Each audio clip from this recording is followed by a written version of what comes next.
Rebonsoir, est-ce que vous êtes chaud ce soir? La réponse est oui. Nous on l'est en tout cas. C'est effectivement reparti pour l'after des petites caboches. Nous sommes toujours avec évidemment mes camarades Antémonia, Ouais. Cérès, Ouais. Gadmax, Ouais. Minj. Ouais. Voilà, Minji il fait toujours un truc comme ça, je le savais. Cinétique Ouais. et Willow. Ouais. Ouais. Ça, ils sont fous. On dirait qu'on a fait une haut là. Quoi. J'adore. Nous sommes évidemment le 24 janvier 2023. Vous êtes bien dans les petites caboches, l'after.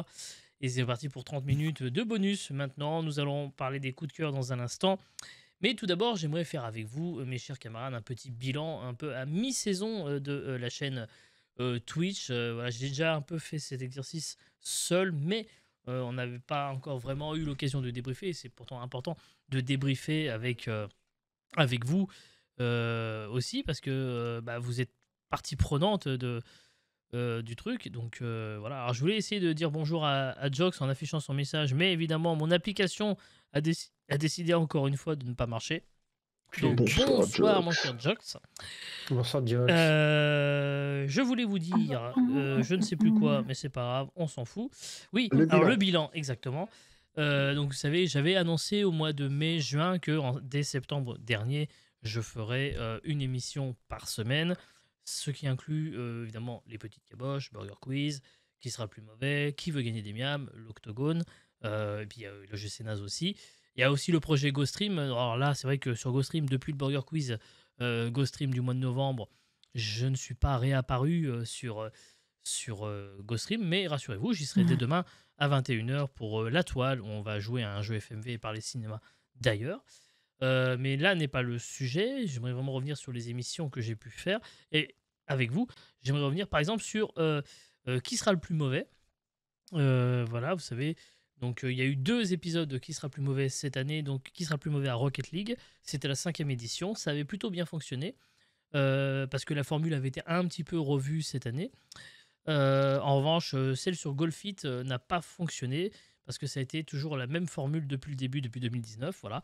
Alors, est-ce qu'on n'aurait pas un petit peu fait le tour de qui sera le plus mauvais? Bah, on n'a pas fait pas beaucoup de jeux Valorant différents. Après, c'est compliqué de trouver des jeux effectivement qui se prêtent à l'exercice. Oui. En fait, c'est pas forcément, à titre personnel, je trouve que c'est pas forcément des jeux qui se prêtent à l'exercice en soi. C'est plus des exercices, enfin des jeux où il y a suffisamment de participants aussi. Oui. C'est surtout ça, moi, je pense, Ouais, mais après, quand il y a trop de participants, ça devient vite le bordel. Oui, mais ça, après, Non, mais question de j'entends. fun. Donc, est-ce qu'il serait pas temps quand même d'abandonner qui sera le plus mauvais, de le mettre, ou alors de le mettre vraiment en pause, parce que effectivement, Le problème, c'est que je dirais, parce que si moi, on j'aime était bien. vraiment objectif, il y aurait à chaque fois qu'une seule réponse, ça serait toujours J. Mais il ne participe plus. Voilà. Donc, du coup, c'est vrai que ça perd de sa effectivement, superbe. ouais, mais bon, c'est pas drôle si c'est toujours le même qui gagne. Tu vois ce que je veux dire? Oui. Non, mais après, c'est vrai qu'on avait réfléchi, il y a eu... voilà, c'est vrai que Cérès m'avait suggéré Valorant, par exemple. Le problème, c'est que Valorant, après, il faut le caster. Et quand on connaît pas du tout le jeu, c'est pas facile de le caster. Ouais, c'est Donc, vrai. c'est aussi ça qui fait un peu freiner. On m'avait suggéré GeoGuessr, donc avec... on avait même envisagé de le faire en co-cast avec Jox. Alors, pour être très Ça, ce serait franc, fun. pour être tout à fait franc, je pense qu'on ne le fera pas, du moins vraiment pas tout de suite. Déjà parce que j'ai pas la case pour le faire. Et Jox, je sais pas quelle va être ses dispos dans un futur proche, donc du coup c'est compliqué d'y réfléchir. Et c'est pareil, il faut trouver les règles, rendre ça dynamique. Des fois c'est pas toujours très très très simple. Donc ça mériterait de réfléchir. Et pour le moment, j'ai pas trop envie d'y penser. On avait fait Dead by Daylight, ça s'était pas trop mal passé d'ailleurs, Dead by Daylight, et c'était pareil, c'était avec cast avec Minj, c'était un peu particulier parce que c'était Minj qui gérait la POV et moi je récupérais son flux Yes. et ça avait bien marché Ouais, aussi. dis donc. On va pas sortir du contexte. Non, Ouais. à récupérer son écran si vous préférez, son Récupère-moi ton stream, flux. voilà. Full time dispo, du moins jusqu'à nouvel ordre. Ouais, voilà, mais comme dans l'absolu, j'avais pas vraiment de créneau avant le mois de mai pour le faire. Et vous comprenez que je suis pas, voilà. Non, pour tout vous dire, qui sera le plus mauvais pour le moment, moi j'ai vraiment envie de le mettre en stand-by parce que pas d'idée. Et par contre, j'aimerais revenir un peu plus sur l'Octogone que nous avons conclu il y a quelques jours avec justement la victoire de Jox. C'est ce qui marquait tout à l'heure dans le chat. Hein. Mais c'est vrai que c'est compliqué de trouver des jeux multi sympas. Il y a toujours un problème de nombre de participants. Alors c'est d'autant plus vrai sur qui sera le plus mauvais par exemple, ou sur Golf It, ça avait été très compliqué de trouver beaucoup de personnes. Là où des fois on arrivait à être une dizaine, donc c'est vrai que là c'était un peu perturbant. En plus j'avais annoncé, je crois qu'au départ j'avais dit on fera le premier qui sera le plus mauvais, ça serait sur Trackmania, parce que j'avais fait un sondage dans le chat à un moment donné, le chat avait dit Trackmania. Seulement quand arrive le moment où on va dire on va le faire sur Trackmania, déjà on se dit on peut pas le faire sur le dernier Trackmania parce que on avait les payants sur les donc courses. on a dit on va faire sur le Trackmania Stadium parce que plusieurs personnes l'avaient. Le problème c'est que quand je demande aux gens de s'inscrire, il y a eu personne. Donc on a décrété que alors du coup je termine, et du coup on l'avait fait un peu au dernier moment sur Rocket League et finalement c'était le truc qui avait le mieux marché. Alors certes j'avais une base, mais j'ai dit tiens on va créer des nouvelles règles. On a quand même beaucoup de problèmes techniques sur Rocket League. Souvenez-vous, on a pris beaucoup de retard, tellement de retard qu'on n'avait pas fait la dernière manche. Mais c'est vrai que si vous restez sur la vidéo YouTube, elle est très très bien parce qu'il y a eu un travail de montage derrière pour essayer de rendre la chose un peu plus intéressante. Alors, dans le chat, on me propose Pummel Party par exemple. Alors peut-être, mais bon, c'est compliqué de désigner un plus mauvais sur un jeu un peu random. Apex, tu as dit cinétique. Je crois que c'est Minch qui m'a dit tout à l'heure que apparemment ils allaient permettre, un peu comme dans Fortnite, de faire des parties privées. Mais après, il faut être au moins 30, je crois. Il faut être un nombre de joueurs minimum, mais il faut tu peux être au moins 5 spectateurs en même temps, en plus des joueurs. Alors, 5 specs, c'est bien beau, mais s'il faut 30 personnes. Ça veut dire que c'est déjà le cas au cas où. C'est ce que j'ai dit à Jay, c'était déjà le cas, ouais. Mais je savais et pas après, sinon, t'en as un qui serait bien, mais t'aimes pas le jeu. Fall Guys, ça serait incroyable. Maintenant, on peut faire des parties privées sur Fall Guys. Alors, effectivement, on pourrait, mais le truc, c'est que. Après, je pourrais faire.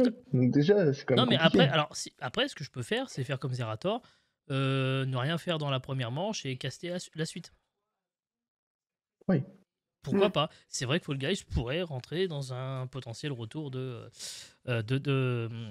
qui sera le plus mauvais. Mais en attendant, l'émission, pour moi, je l'enterre pas. Mais. On va mieux la mettre en pause. On va la mettre bien en pause. Et donc, l'Octogone qu'on a terminé sur Mario Kart. Alors, votre bilan pour ceux qui ont participé, mais pas nécessairement sur la façon dont vous vous êtes fait nécessairement certains. Pas comme j'aime. Hashtag je suis gâteau. Non, moi je ne. Plutôt sur la forme, quoi. Je suis hanté aussi, on peut le dire. Moi j'ai bien aimé, j'ai trouvé des contextes sympas. Je trouve que le côté, on pourrait encore plus s'amuser maintenant qu'on peut choisir les objets, donc faire potentiellement une manche avec qu'un seul type d'objet ou un truc où ça peut encore se développer. Mais je trouve ça très cool, moi, sur Mario Kart. Alors moi j'avais un gros problème en définitive, et d'ailleurs je pense que c'est pour ça que ça n'a pas marché, surtout sur la fin. C'est que en fait le problème c'est que c'est pas moi qui joue à proprement parler dans la compétition, mais malheureusement on ne pouvait voir que ma POV. Ouais, il manque un mode caster, oui, ça c'est ce qu'il dit ça. Voilà, et ça c'est très très compliqué du coup, et je pense que ça explique en partie pourquoi ça n'a pas fonctionné aussi bien qu'espéré, à mon sens, hein. Par exemple à la finale, quand j'ai fait lancer le raid pour Jox, il y avait que 3 viewers, donc très concrètement on peut pas dire que ce soit un succès. Voilà. Ouais. Alors là, je vais vous faire une petite exclue, mais je commence à réfléchir à un nouveau concept. Mais en fait, je pense que ça va être une sorte de reboot de l'Octogone qui mêlerait à la fois culture et Rocket League. Ah. Donc, c'est en développement. De toute façon, que les choses soient très claires, quand ça arrivera, je pense que ce sera plutôt en septembre, hein, histoire de bien prendre le temps de faire les choses proprement. Mais en tout cas, très sérieusement, je pense qu'on va partir là-dessus. Ça fait un moment que je développais cette idée de mélanger jeux vidéo et quiz culture G. Je pense que... Est-ce que le jeu s'appellerait Culture League? Ah non, c'est Octogone. Voilà, Ah non, non. je pense que je vais non, Val rester. aussi avait la panne. Enfin, Parce que Roculture League, t'avais, ou Culture League, t'avais un... Ouais, Culture League, ouais. Bah, après, j'ai envie de garder quand même une marque que, tu vois, j'avais un peu fait. C'est vrai que j'y ai pas pensé. Bon, on y réfléchira, écoutez, Vous on voulez que ce soit verra. son idée, bordel. Autre émission, voilà, donc du coup, voilà, l'Octogone est terminé. Je sais que si on pourrait le refaire, parce qu'en vrai, ça peut marcher. En plus, l'idée de faire un truc compétitif, ça avait plutôt bien pris. La sauce avait bien pris dans le fond, mais sur la forme, le fait qu'on ne voit que ma POV alors que ce n'est même pas moi qui joue, ça rendait la chose un peu compliquée. Très rapidement, on va aussi parler de Qui veut gagner des miams, qui revient le 6 février, dans 2 semaines. Vous pouvez vous inscrire, point d'exclamation. Je crois que si vous faites point d'exclamation, qui veut gagner des miams, je crois que j'ai fait une commande, j'ai un doute, je teste. Voilà, il y a bien une commande. Oh là, on l'a perdu. Merci pour le follow, Tomien. Bienvenue à toi. Donc, qui veut gagner des miams. Et donc, de retour, vous pouvez vous inscrire sur Discord, discord.io/QVDmiam. C'est ainsi que vous pourrez vous inscrire pour participer. Alors, pour la prochaine session du mois de février, il y a encore un peu de place parce que c'est pour le moment des anciens participants qui se sont réinscrits. Mais par contre, pour le mois de mars, normalement, il y aura au moins une nouvelle participante qui viendra tenter l'aventure. Alors, qu'est-ce que vous en pensez? Merci. Moi, j'ai adoré. Hein. Moi aussi. La Ouais, non, c'est trop participation bien. a C'était bien, été ouais. vraiment. J'avais vraiment l'impression d'être dans le contexte Et moi, je suis beau sur le chat, donc, J'étais voilà. stressée et tout. Enfin, par enfin, antémonia, en plus, précisément par antémonia. Je me suis fait bolo, c'est une victoire par antémonia qui, en plus, ça fait extrêmement plaisir à Jay de voir me péter la gueule si tôt. Non Je vais faire son ennemi. C'était drôle, c'est j'ai tout. pas fait exprès. Et si tu veux, c'est un peu comme Grison qui se fait rouler dessus par Au pire, j'ai Willou pas à fait l'Octogone, exprès, tu vois. On se dit, tiens, c'est le mec qui normalement devrait aller très loin et qui va. Tu te rappelles de moi et Jolovski, donc tu te rappelles quand même que ça Oui. fait 2 fois de suite où C'est j'ai vrai. pris un truc C'est vrai. rectalement parlant, pas C'est très vrai. agréable. Voilà, donc moi qui veux gagner l'imam, en tout cas, c'est quelque chose que je veux continuer. D'ailleurs, j'ai retravaillé un peu parce que comme mon éclairage a changé, je peux faire des trucs. Pour la prochaine session, on va essayer de faire les choses différemment. J'aimerais qu'il y ait plus de participants avec webcam, mais malheureusement, c'est un peu compliqué parce que la plupart des gens qui veulent jouer n'ont pas de webcam ou ne souhaitent pas la mettre. Et donc, du coup, c'est vrai que ça rend l'émission un peu moins dynamique en termes de réalisation vidéo, ce qui est un peu dommage. Mais bon, on fait avec les moyens du bord. Alors rapidement aussi, bon, Burger Quiz, est-ce qu'il y a vraiment grand chose à rajouter sur Burger Quiz? Non. Non, Je pense Non. pas. bien. Perfection. Yep. J'ai raté quoi sur l'émission, les gars? Bah, un peu toute la première partie, malheureusement, mon cher Notre Tomien. victoire. Tu as raté malheureusement toute la première partie parce que nous sommes dans l'after et que bah, déjà on a beaucoup de retard. On va essayer d'aller à l'essentiel pour la suite. Et donc pour Burger Quiz, donc n'oubliez pas l'IRL qui aura lieu le 20 février prochain sur Twitch et dès le lendemain sur YouTube, et en plus à dispositif exceptionnel, mesure exceptionnelle, puisque il n'y aura pas que les 2 émissions que vous verrez sur Twitch et sur YouTube. Il y aura aussi un petit making-of qui viendra illustrer un peu comment s'est fait la préparation aux dernières heures avant le tournage, et un petit bêtisier n'est pas le mot, mais un peu le genre de scène coupée, voilà.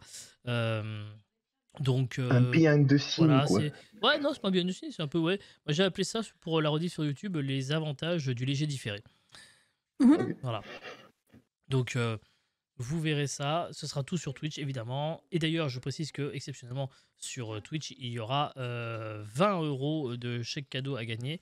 Enfin, 2 fois 20 € de chèque cadeau à gagner. Au bordel. Voilà, exceptionnellement. Donc encore une fois, mesure exceptionnelle. Et je rappelle que vous pouvez, pour l'exclamation don, encore une fois dans ce chat, si vous souhaitez accompagner Dream Edge dans le remboursement de frais de société, c'est au bon vouloir de chacun, bien entendu, d'un don. Qui est con. Enfin voilà. Et enfin, bah, les petites caboches, on va pas débriefer, hein, ça se fait pas. Hein. On sait quand même ce qu'on pense. Hein. Oui, On sait que vous on aimez s'éclate. l'émission et Ouais. en tout cas, on souhaite continuer. Nous allons pouvoir passer tout de suite, si vous le voulez bien, au coup de cœur. C'est parti. Ils adorent ce poète. GCNA, ce n'est pas vraiment une émission, mon cher Cinétique. Ah c'est- bah en vrai si. Ouais, mais c'est une forme encore un peu à part. C'est vrai que je l'ai inclus dans le lot des émissions que je fais dans l'année parce que ça me permet de tricher en disant ouais, je faisais une émission par semaine. Mais là, déjà, vous voyez qu'au final, on n'en fait plus qu'une sur 2 semaines. puisque l'Octogone est le plus mauvais, c'est terminé. Et comme je vous ai dit, l'Octogone, ça reviendra en septembre. Le plus mauvais, a priori, non. Après, quitte à faire de temps en temps des one-shots, on verra. On réfléchira. Alors, on va faire les coups de cœur et on va commencer par Cérès qui souhaitait nous parler de l'hypnothérapie. Cérès, c'est à toi. Merci bien. Alors, l'hypnothérapie, qu'est-ce que c'est? L'hypnothérapie, c'est une forme de thérapie brève où le praticien, qui est donc reconnu comme un professionnel de santé, utilise l'hypnose et permet de soulager ou de résoudre de nombreux troubles comme la douleur, l'addiction, la phobie, la dépression, bien d'autres, le sommeil ou encore la digestion. Juste avant d'entamer un peu plus sur l'hypnothérapie, je voudrais juste faire un aparté sur hypnotiseur et hypnothérapeute. Ce sont pas les mêmes personnes. On sait que Mesmer ne va clairement pas prendre en charge votre anxiété. Hein. Il va plutôt vous faire la poule parce qu'il aime bien ça. Alors qu'un hypnothérapeute va vraiment prendre soin de votre santé et peut même vous refuser s'il le sent nécessaire. Donc l'état d'hypnose pose problème à beaucoup de monde par peur qu'on nous fasse faire tout et n'importe quoi, mais il faut savoir que c'est un état proche du sommeil paradoxal. On peut même dire pour certains qu'il s'agit d'un état de veille paradoxale. Poule de luxe. Pardon. J'ai 3 écrans, je vois tout hanté. Hein. Notre corps est entièrement relâché et même lourd, très très lourd. Notre cerveau rentre en hyperactivité et c'est à ce moment que l'on peut donc faire face à nos problématiques internes. Le ressenti de l'hypnose est a priori propre à chacun. Moi, j'en ai fait ma propre expérience il y a un peu plus d'1 an, du coup, pour l'arrêt du tabac. Après un échange assez long avec mon hypnothérapeute, on s'est installé face à face et elle a commencé à me raconter une histoire, comme quand on est petit et qu'on va se coucher. Et elle parle vraiment posément, d'un ton avec une intonation assez percutante pour que notre cerveau comprenne en fait quand même ce qu'elle nous raconte. Franchement, j'ai fermé les yeux, j'ai pas du tout eu la sensation de partir et j'ai vraiment eu l'impression de lutter pendant toute la séance alors que j'étais en totale veille paradoxale. J'avais l'impression qu'on forçait mon cerveau à maintenir une concentration extrême comme quand on fait un exercice et qu'on ne trouve pas la solution ou comme quand on fait du coloriage et qu'on se concentre énormément pour pas déborder en fait et qu'on veut frôler les lignes. On suit du coup le chemin qu'elle nous trace et tout s'incruste au fur et à mesure dans notre cerveau. Donc toutes les images qu'elle a pu m'incruster par rapport au tabac, on fait référence à la cigarette, mais à chaque fois il y a les phases d'échange. Elle n'a jamais prononcé les mots concrets comme cigarette, tabac, elle faisait que des images et jamais de négatif. C'est super important parce que à partir du moment où il va y avoir du négatif, ça va nous freiner là-dedans. Et c'est vraiment un peu compliqué d'expliquer le ressenti, mais moi j'arrivais à entendre les bruits, à ressentir vraiment à sentir les odeurs. Elle m'a emmenée dans des forêts, ce genre de choses, et c'était vraiment impressionnant. Ce qui a été le plus compliqué pour moi, ça a été le retour. C'est à ce moment précis qu'on se rend compte qu'on est parti vraiment super loin, et je pense que c'est cette phase-là qui fait le plus flipper. Parce que quand je disais que le corps était très très lourd, moi je me suis réveillée, j'étais complètement vidée, mon énergie était complètement à plat et il m'a fallu plus de 15 minutes pour ressentir mes jambes et mes bras tellement j'avais de fourmis dans les doigts et dans les pieds. Quand on parle de veille paradoxale et qu'on rentre dans une complète atonie musculaire, c'était vraiment le cas pour moi. Chacun réagit différemment, bien évidemment, face à l'hypnose.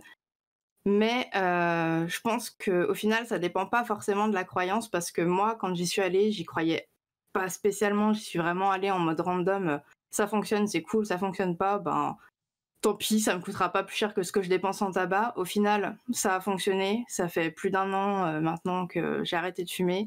Bravo. Et j'en ai pas envie du tout. Et si jamais vous avez besoin, n'hésitez pas. Franchement, foncez, allez vers quelqu'un de confiance. Et je pense que c'est aujourd'hui quelque chose qui peut vraiment soigner beaucoup, beaucoup de mal-être. Merci beaucoup, c'est effectivement. Merci pour ce long coup de cœur. Voilà, j'ai décidé de te donner un petit peu plus de place exceptionnellement pour ce coup de cœur-là. Du coup, mes camarades vont devoir aller beaucoup plus vite. Et d'ailleurs, Gatou, il n'a pas eu beaucoup de boulot parce qu'en fait, comme il n'était pas là la dernière fois, mais qu'il a prévu un coup de cœur, il recycle son coup de cœur et il va nous parler d'un basketteur absolument pas connu en ce moment. Absolument Il s'agit de Victor Wembanyama. Banyama. C'est difficile à dire. Son nom est confisqué à dire, mais donc du coup, il a dit on l'appellerait Wemby. Voilà. Wemby, c'est quoi? Wemby, c'est déjà une taille. Un mec qui fait accessoirement 2 fois la taille dentée. 2m24. 2m24, pour vous donner un exemple, Trois. Rudy Gobert fait 2m11. Donc déjà, il lui met 15 cm. Mais là, vous vous dites, ça, c'est déjà incroyable. Mais non seulement il est grand, mais il est surtout très agile, ce J'ai cru petit. qu'il allait dire, il est vaillant. Il est vaillant aussi, mais quand je le vois jouer, moi, il me fait des mouvements qui me rappellent Kobe Bryant, accessoirement un de mes joueurs préférés, parce que le gars a une taille de malade, mais a aussi vraiment un handle, donc c'est bien une tenue de ballon, et des capacités de shoot et de gestuelle qui sont innées pour son âge et son gabarit. Pour vous dire, il a 19 ans, hein. Né en 2004, le petit, à Versailles, au Chesnay. Et pour vous donner un ordre d'idée, tous les Américains veulent le voir. La NBA diffuse le championnat français pour que les Américains voient ces matchs, donc ce qui n'est jamais arrivé. LeBron James dit que pour lui c'est un alien. Donc vous imaginez LeBron James, le meilleur joueur depuis 20 ans, à peu près, parce que bon, il y avait Kobe Bryant quand même au début. Mais il dit que c'est un joueur qu'il n'a jamais vu. Giannis Antetokounmpo, qui pareil est accessoirement 2 fois meilleur joueur de l'année, dit qu'il n'a jamais vu ça. Les Américains ont envie de le voir partout. Il a fait 2 matchs aux États-Unis. Il a mis 37 points, 39 points. Histoire de vraiment leur montrer, vous inquiétez pas les gars, c'est moi la future star et j'y arrive. Et le mec en plus est préparé à ça. Et je pense que dans 2 ans, tout le monde le connaîtra. Et je pense que dans 5 ans, on dirait qu'il est meilleur que Tony Parker s'il ne se blesse pas et si tout va bien. Et dites-vous que ça sera sûrement le premier Européen drafté numéro 1 de NBA. Voilà, pour vous donner à peu près un ordre d'idée du gars. Donc si vous avez l'occasion d'aller le voir, n'hésitez pas, vous pourrez dire que vous l'avez vu avant qu'il aille en NBA. J'y fus, faudra dire, dans ces cas-là. Voilà. Très bien, merci beaucoup Gatou. J'ai essayé de faire vite. Très bien. Willou va nous parler de musique, alors ça va être pratique pour illustrer, puisque c'est le dernier single de Fall Out Boy. Oui, qui est sorti il y a une semaine. Donc c'est Love from the Other Side. Yeah, mon anglais est trop bien. Comment vous dire, ça fait 5 ans qu'ils avaient sorti leur album. Et là, ils viennent avec ce nouveau son. Et leur prochain album sort en mars. Est-ce que je suis... c'est un de mes groupes préférés, donc normal coup de cœur. Mais on revient aux sources. Il y a plus de rock comparé à leur ancien album. Donc si vous aimez bien le son des années 2010-2015, foncez car on retrouve leurs sources. Et petit aparté, si vous regardez le clip, il y a un des groupes qui est en raton laveur. C'est Joe Truman, le guitariste, parce qu'en fait, il va faire une pause musicale pour se concentrer sur lui-même, et c'est pour ça qu'il va quitter entre guillemets temporairement le groupe. C'est pour ça que dans le clip, on le voit pas. Donc voilà, c'était le petit. Merci beaucoup, mon cher Willou. Cinétique va nous parler désormais d'une petite série qui débute sur HBO, que vous pouvez retrouver sur Prime Video. Il s'agit de The Last of Us.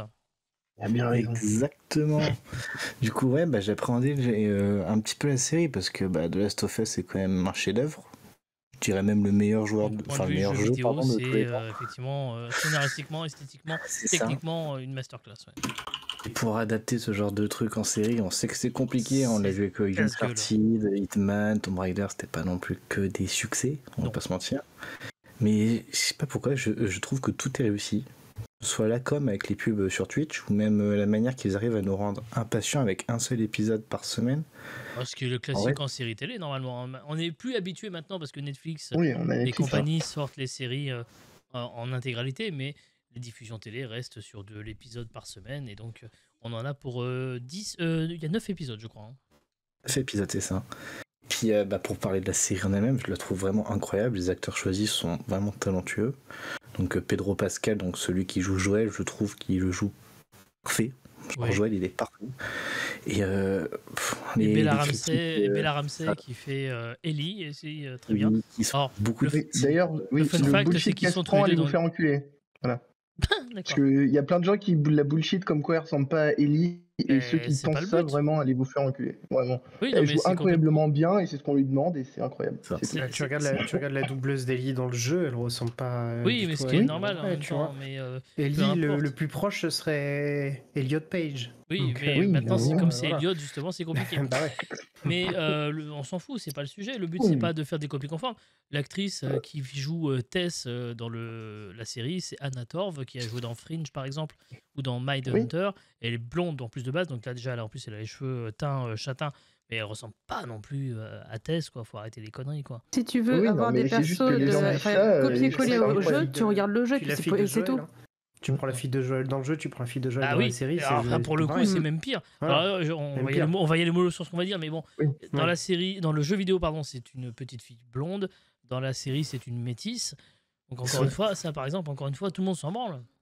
C'est ça. Ah oui, clairement. Mais il y en a qui viennent faire des trucs sur je Ouais. comprends pas. Alors Elle joue que extrêmement pourtant, bien. Faut... Bella Ramsey, Ah ouais, elle elle joue avait très bien. déjà très très bien joué son rôle dans Game of Thrones, et c'est d'ailleurs probablement parce qu'elle était bien dans Game of Thrones qu'elle a Ouais. atterri dans The Last of Us, bien sûr.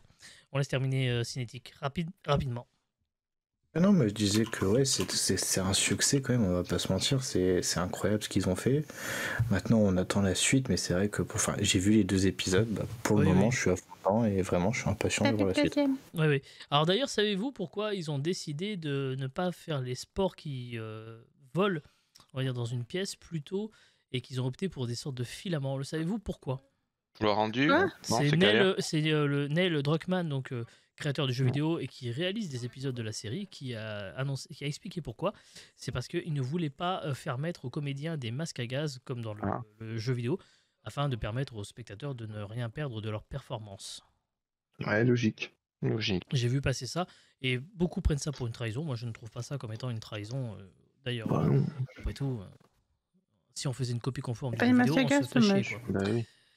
On va passer à Minge et donc on va passer de la série télé au jeu vidéo. Alors, ce n'est pas du jeu vidéo The Last of Us qui va nous parler, mais c'est d'un autre jeu vidéo, alors qui est sorti il y a un petit moment déjà, que j'avais commencé à streamer d'ailleurs il y a plusieurs mois. Il s'agit de Death Stranding de Kojima. Yes. Donc c'est le premier jeu qui a été créé. Non, ce n'est pas Interview Fox. Ça aurait pu. Non. En gros, ça a été le premier jeu créé par Hideo Kojima suite à son éviction de Konami, parce que pour rappel, Hideo Kojima, c'est un très grand réalisateur de jeux qui a notamment fait la grande série que sont les Metal Gear Solid. Et en fait, il s'est fait directement dégager. Il a créé son studio en 2015 et de là, 4 années de développement pour créer ce magnifique jeu qui est un jeu à la base de simulation de marche. Et on de va dire très livraison clairement. UPS. hein. Et de livraison UPS, voilà. Tout faire motion capture parce qu'on a quand même un casting vraiment de haut volet entre le personnage principal de Sam Norman Porter qui est Reedus. incarné par Norman Reedus, on a Léa Seydoux, on a Guillermo del Toro En en guest. special appearance, en guest. Il n'y a pas Mads après, Mikkelsen c'est du- aussi Il y a Mads Mikkelsen également. Putain, ta mère. Que j'attends dans The Witcher. Non, je rigole. On embrasse Voilà. Groot. Bonjour Groot. Dans la vie de Groot, dans la prochaine série Marvel d'ailleurs. En fait, l'idée, c'est qu'au départ, bon, c'est un style de gameplay assez particulier parce Oh que oui. on livre quand même des marchandises d'un point A à un point B, on doit gérer notre système de livraison et on a aussi une ambiance présente où la mort fait partie intégrante du jeu, c'est-à-dire qu'on est un personnage à la frontière entre la vie et la mort.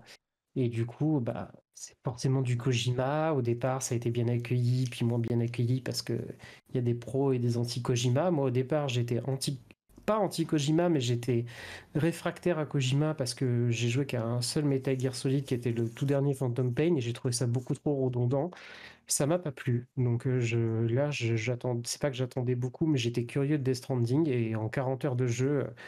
Il y a le minimum requis, j'ai pas du tout été déçu, que ce soit l'ambiance, le level design, l'interprétation des acteurs. Pour moi, tout était intéressant, même si au début on se sent vite perdu. Au début du Il y a jeu, beaucoup on est vite d'informations. Il y a happé, beaucoup, on est- énormément il y a- d'informations. Il y a beaucoup de mystères et après énormément Et alors, d'informations que tu voilà. prends effectivement dans la gueule. Alors moi, pour avoir fait, alors, pas 40 heures, mais j'avais peut-être fait 7-8 heures sur le jeu. Voilà. Le problème de ce jeu, moi, j'avais trouvé effectivement esthétiquement, il n'y a rien à redire. Le scénario est très bien développé. Le gameplay est intéressant parce qu'effectivement, donc il s'agit de livrer des caisses qu'on s'accroche sur soi. Et ce qui est intéressant, c'est que si les caisses ont tendance à, comme la physique le fait, à t'entraîner vers la gauche, tu ressens véritablement cet entrain qui t'emmène. Et ça dessus c'était bien fait. Moi, mon seul reproche que j'avais fait au jeu, c'est qu'il est très compliqué à streamer. Il est pas streamable pour moi. Parce que voilà, On est quelqu'un effectivement, qui s'est meublé en permanence comme un Ponce ou une Magla, tu peux pas streamer ce ouais, jeu. c'est très Parce très qu'en compliqué. gros, le jeu nous met en phase, même si on rencontre des personnages, le personnage de Sam en soi est quelqu'un de très solitaire, et on ressent cette solitude à travers le gameplay aussi, donc voilà. Après, c'est un type de jeu, c'est ou t'adores ou tu détestes. Et ben Oui, exactement, c'est ça. Il est très manichéen dans l'idée, donc voilà. Mais moi, personnellement, j'ai été assez fan de jeu, j'ai même commandé l'artbook. Alors, à savoir que les artbooks de jeu, achetez-les en anglais parce qu'ils coûtent 30 € et si vous les achetez en France, les exemplaires, c'est d'occasion et c'est 150 boules. Voilà. Waouh. Ils sont pas chiés. Et du coup, j'attends à voir ce que va donner le deuxième. Donc, voilà. Très bien, Mais merci j'ai hâte. beaucoup, mon cher. Minge, pardon. Et on va terminer par Antémonia, qui ne va toujours pas nous parler de quelconque contenu japonais, mais elle va nous parler d'un C'est film tentacule. qui ne vient pas de dépasser les 2 milliards de dollars au box-office, puisque C'est nous n'allons nul. pas parler Non, d'Avatar. Ah, tu vas Laissez-la vous avez laissé parler. parler. Et ce que je De vous toute façon, c'est propose, très c'est que rapide, nous après, on va en en discuter. reviendrons pendant Voilà. 5 petites minutes après. On n'est pas à la Donc, bourre en plus, donc c'est ça qui est bien. Déjà, moi, de base, Avatar, donc La Voix de l'eau, j'allais pas le voir pour son histoire ou quoi. De base, moi, j'allais voir surtout en tant que divertissement et aussi par rapport comment dire, aux détails graphiques, quoi, la production, comment ça a été Oui, fait, etc. l'artistique. Voilà, artistique. C'est surtout pour ça. Je m'attendais déjà à ce que l'histoire, effectivement, comme disait tout à l'heure Gatou, et donc Willou aussi, comme quoi que l'histoire, elle est pourrie. Effectivement, c'est plus du drama qu'autre chose, donc tu te fais vite chier. Et t'as beaucoup de détails qui servent à rien, en fait. T'as beaucoup de scènes qui servent à rien, mais visuellement, c'est beau.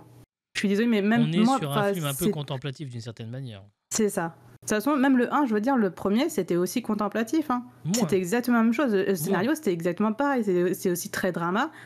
C'était plus intéressant, mais moi, je voyais déjà comme un divertissement. Et du coup, le Avatar, la voix de l'eau, je vois toujours comme un divertissement. Et en tant que divertissement, c'est un très bon film. Moi, je me suis pas fait chier pendant les 3 heures. J'ai bien aimé. On se fait pas chier parce que, mine de rien, il y a quand même du rythme. Après, c'est vrai que... Moi, je parlerai dans la deuxième partie. Je laisse faire son coup de cœur. Je parlerai dans la deuxième partie. D'accord. Ah ouais, non, après... Non, mais on va embrayer très rapidement sur la suite, maintenant, sur votre avis. On a bien compris, voilà, Anté a dit, je pense, quasi tout ce qu'elle voulait dire. Voilà. Et moi, j'étais en train de boire, donc j'avais l'air un peu con, parce que je m'attendais à ce que tu prolonges un peu. Mais si, il devait que je dise quoi encore, là. Donc, du coup, la parole est à la... J'ai déjà abrégé, je peux pas faire plus ça. La parole est à l'accusation. La défense. Je commence? Oui, vas-y. Moi, je suis d'accord avec vous sur la démo technique. Elle est incroyable. Les effets spéciaux sont incroyables. Tout ça est incroyable. Ceux qui ont l'occasion de le voir en IMAX, en IMAX ou en 4K HDR et faut le voir. 48 images secondes, le HFR, pardon, pas HDR du coup.